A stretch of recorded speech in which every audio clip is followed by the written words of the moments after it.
Welcome to our presentation of the Duckpin TV 2016 Championships. We are coming to you from Meadowbrook Lanes in Warwick, Rhode Island. This evening we're going to be bringing you the first semifinal match of the individual scratch bowling tournament. These bowlers, again, qualified through a 10-game qualifying process on their 4-man teams. Tonight we're going to see Joey Sears go up against John Blais. Up to this point, these guys have bowled 10 games. They're coming into this match.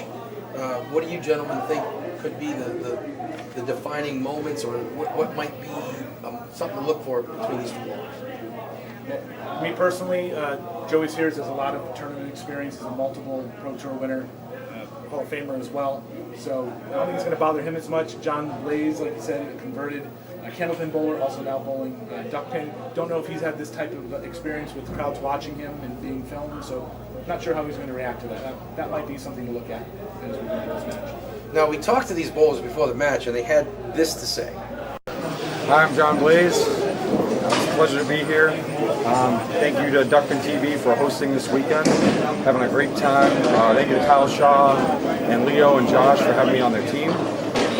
Great moments this weekend. Couldn't be satisfied more to bowl with a great group of guys. As far as bowling on this TV show, I know Joey Sears is a 4-time star winner. I'm going to have a pleasure bowling against him, and I just hope I bowl my best. They had a great time this weekend. Successful event. Congratulations, Duckpin TV, on a great event so far. Hopefully next year we can get some more teams up here. It's been great. Thanks to Town Hall. Thanks to Meadowbrook for having us. It's been a long weekend so far. Hard work. I've been able to scratch out a few wins here, and enough to try to see how I do here in the final. We're going to step away right now for a commercial break, and we'll be right back with the action right after this. Must be a strike. John Gorman, do or die here. It's not. Hold all tickets, folks. Well, you won't see a stranger one than that. And let's take a look. Anybody going down the ramps will turn around and come back now, won't they, Mike? That's a live ball. And welcome back once again, ladies and gentlemen, to the 2016 Duckpin TV Championships. Tonight, we are bringing you the first semifinal match of the Scratch individual finals. These bowlers have qualified for this match via team scores, but they are here as representing themselves individually. And I'm going to welcome to the booth also Eric Lateska and Jim Kaufman, who have joined me once again. Thank you, Pat. And we're looking at John Blais from Massachusetts, starting off the match against Joey Sears. As we had in the handicap division, we have a candlepin bowler represented here, John Blais, predominantly a candlepin bowler who has come on to the duckpin scene. And one of the things we have come to learn about candlepin bowlers, they're fairly precise spare shooters, especially singles. Now, actually, talking about crossing over between candlepin and duckpin, you're actually bowling in a summer league where it's John Blais, Josh Lowell, Kyle Shaw, and Ron Pelletier. So you have the mix of both. Mixing them together, the melting pot. As I said, he missed a single. Right, just because kiss of death. That was the Duckpin TV curse. Now we have Maryland's Joey Sears up on lane 4. We have our Southern representation. We had Southern representation in the first match of our series. Multiple-time Pro Tour winner. Joey Sears. Lots of bowling experience, high-level experience. And really just wastes no time here. Boom, go. Ball, 1-3 pocket, square in that pocket. Leaves the 7-pin, as did John. And he makes it.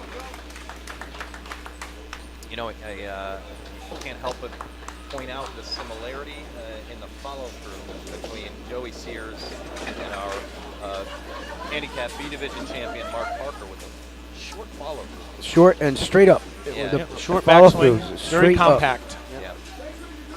Very clear definition to the upswing of the arm. You got to imagine it. Wow. Follows that mark up with a strike. He's See, now that's how you open up a tournament right there, especially when it's a one and done. Yeah, I think one of the advantages of that short follow through you get is there's not a whole lot of momentum in the motion of the swing that can throw your balance off. And you rarely see Joey Sears or Mark Parker falling over when they throw a ball. John Blais and Joey Sears qualified second and third. Joey Sears, the second qualifier. John Blais, the number 3 seed in this format.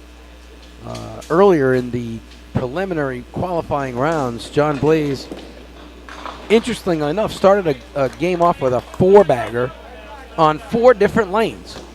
He threw a strike on 11 and 12. The lanes broke down. He moved over to 13 and 14 and threw another strike on 13 and another one on 14. He just threw four consecutive lanes. I guess that means the ball was working. That's a better ball. Definitely was on fire. And ironically, I happened to be watching that match. Lane 13 broke down for a considerable amount of time on his next ball. And I said, just move to 15 and 16. Just keep going. Could have gone across just 12 lanes. And that would've 12, been some kind of 12 game. balls, yeah. 12 John, different lanes. That would have been something. So on the board this game with a spare in the third. much needed. Much needed. Right. And this is scratch. Our previous matches we've been broadcasting were all handicapped. So this is There's straight no, up head to this head. is head-to-head bowling, so Best no score need wins. to keep track. What you see is what you get.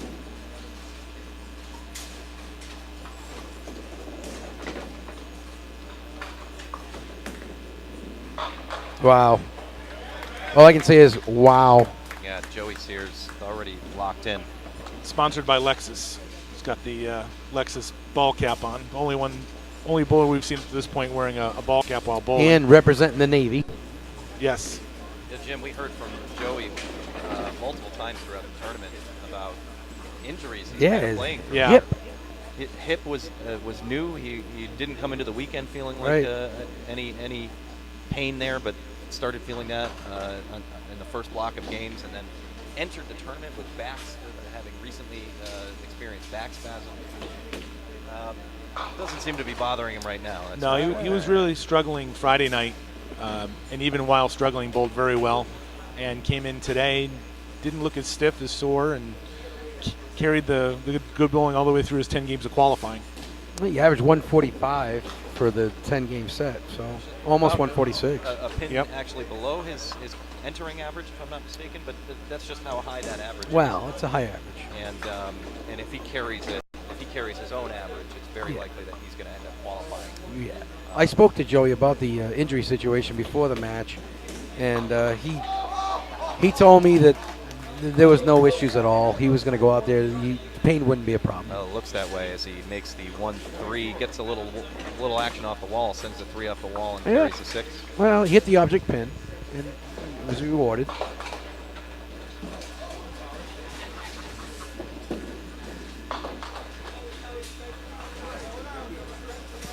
John Blais, a little hard to diagnose the issue there. I think he may have sometimes his backswing, that really high, long backswing, sometimes that can kind of direct the trajectory of his downswing as well. And if that's off,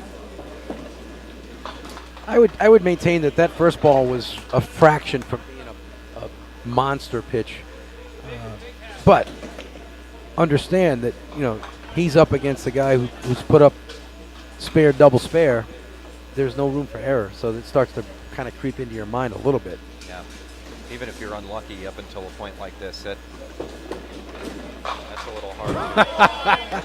Well, there you go. That was the old skee ball strike. It was. I just came back from Wildwood, New Jersey. I played some skee ball, and that's what it looks like right there.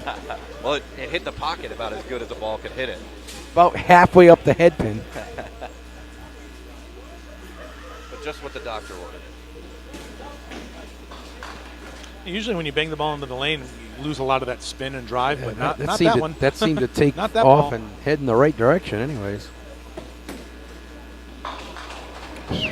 Did not phase Joey. Joey Sears manner is whatsoever. just destroying this. At this point in the action, our bowlers are going to take a short break. We are going to show you a commercial, and we'll be right back after this message.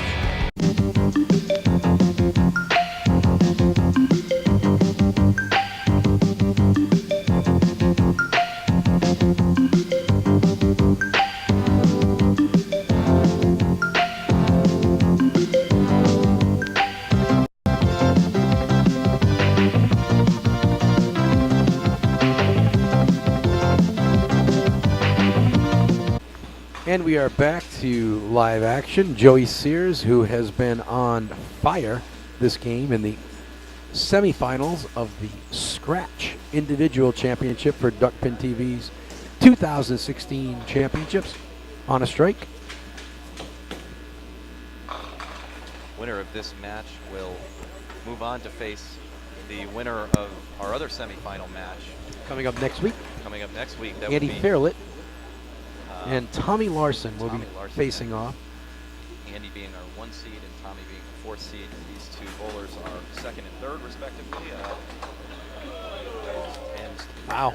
I'll tell you what, if Joey's having any kind of back or hip issues, he shouldn't do what he just did right there, because that's dangerous. Yes, but I will also say if he's having those issues, he should do whatever he can to keep them, because he is perfect. Perfect through 6 frames. He was hop, skipping, and jumping across the lane, but it went. Spare, double, spare, strike, spare for those keeping score at home. John finds himself in a moment of desperation. Yeah, Only halfway through the game already. Halfway through, he's down 44 and some. So, I'm sorry, that's a 64. But he had a load. Killing a mark. It's a 50 pin. It's a 50 pin, yeah. It's a big advantage for Joey. John not giving up yet. Well, he shouldn't. He shouldn't give up. I mean, Joey has shown any sign of weakness. There's been no blip. So John's just got to stay focused and hope that there is a blip. Because if it doesn't come, it doesn't matter. It doesn't matter what you do. If the other guy's going to go 200, you just hang in there.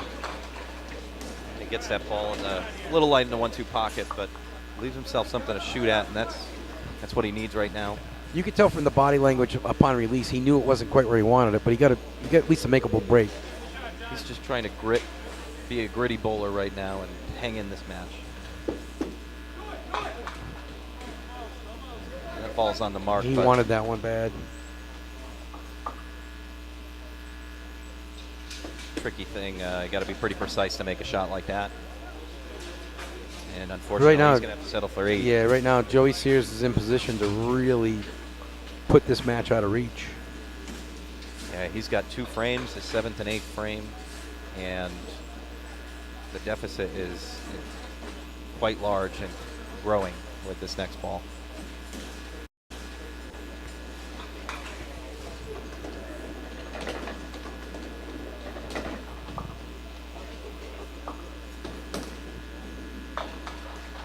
Well, there is the opening if John was looking for one, but Joey has put himself in the position where if he just cleans this up, no harm, no foul. He can afford to open a couple of frames here, that's for sure. But 2 10 boxes are not going to be that damaging. Not at all.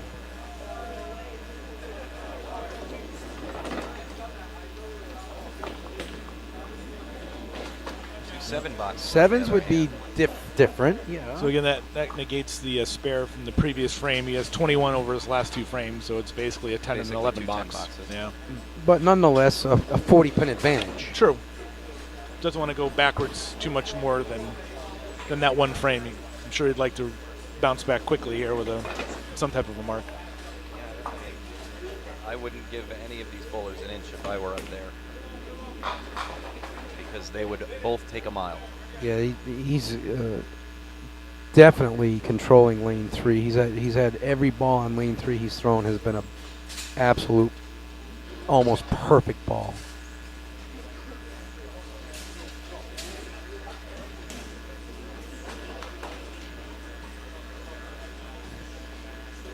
Again, Joey Sears right here in the 8th frame, attempting to convert the 5 pin for a spare. Right in the face. almost forcing John Blais right now to start throwing strikes. So he's down 40 with a markup. You have to make up some ground, and the only way to do that right now is with doubles and triples. Well, put this into perspective. If Joey gets a good fill on his spare and 2 10 boxes, he is looking in the 160s. And if John strikes out, he's 178. So he needs some strikes now. Starting this moment.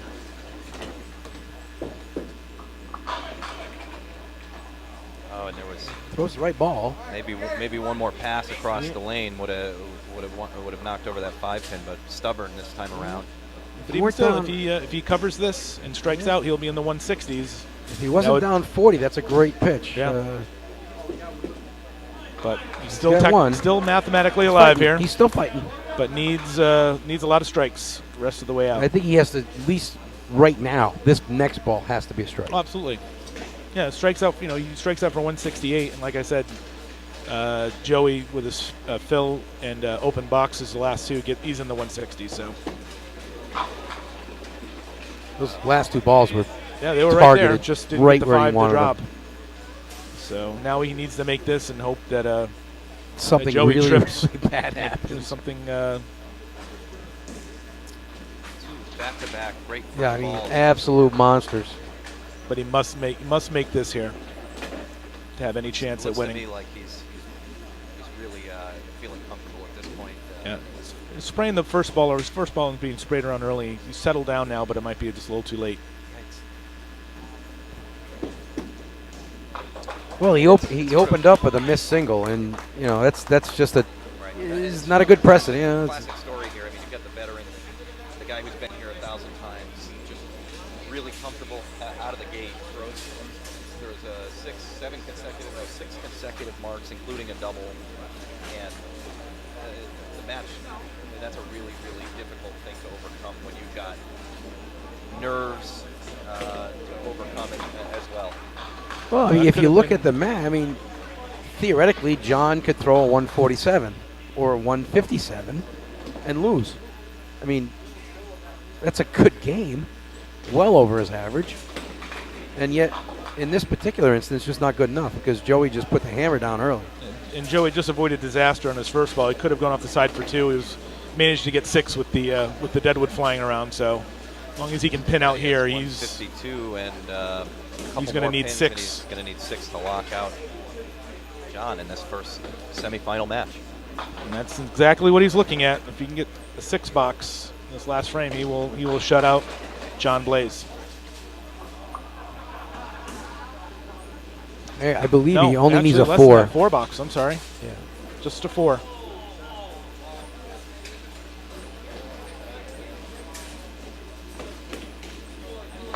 And with that particular ball right there, our finalist in the scratch division of the 2016 Duckpin TV Championships has been determined. It will be Joey Sears representing the southern states, Maryland, and we will be seeing our semifinalist John Blais finish up his round, his game.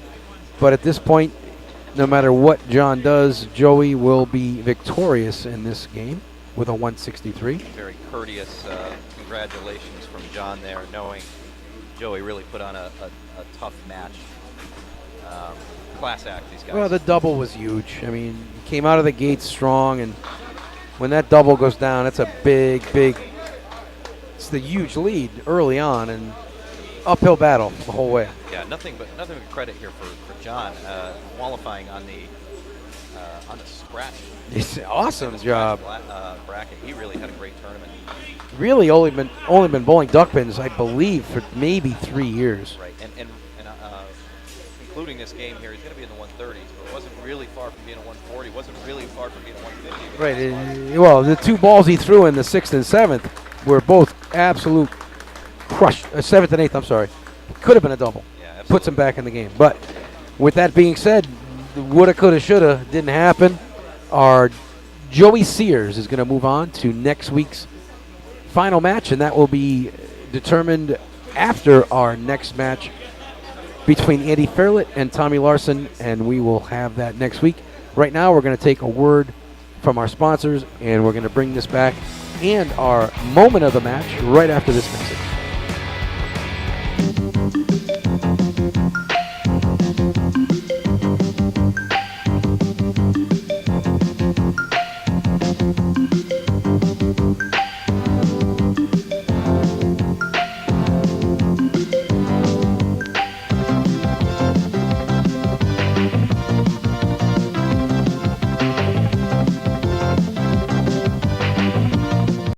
just concluded the first semifinal match of our Scratch individual tournament, and we had a exciting match between Joey Sears and John Blais. Joey Sears eventually the winner of this match, and we had several moments, many moments. It was an awesome match. Can you define just one moment, Jim or Eric, that you thought really set the tone for this? Well, this was a show put on by Joey Sears in the early going. 6 marks straight. He had a double, I think, in the second and third and fourth frame. John really was reeling for a little while, but at the same time, he came back in the 8th and 9th frame, put up a couple of marks, put the ball on the head pin, and really just couldn't carry the 5 pin a couple of times in critical moments. If he had a chance to get back into the match, it was right there. Unfortunately, it didn't happen for him. I think the moment of the match goes to Joey Sears in the early going with that double. Well, we had a chance to talk to Joey after the match, and here's what he had to say. All right, thanks guys. It was a good match there. Glad to get off to a good start. John's a tough bowler, tough opponent, and I had to get off to a good start to maybe make him push a little bit. And early double always helps. It can never hurt. So now just got to wait around a little bit, see who we have in the final, and let's go get them. Next week, we're going to come back at you with our second semifinal match of the Scratch division, or the Division A championship for the individuals. That will feature our number 1 seed, Andy Fairlett. He'll be going up against number 4 seed, Tommy Larson. Please don't forget to like us on Facebook, follow us on Twitter, and please share this video with all of your friends. Thank you, and have a good day.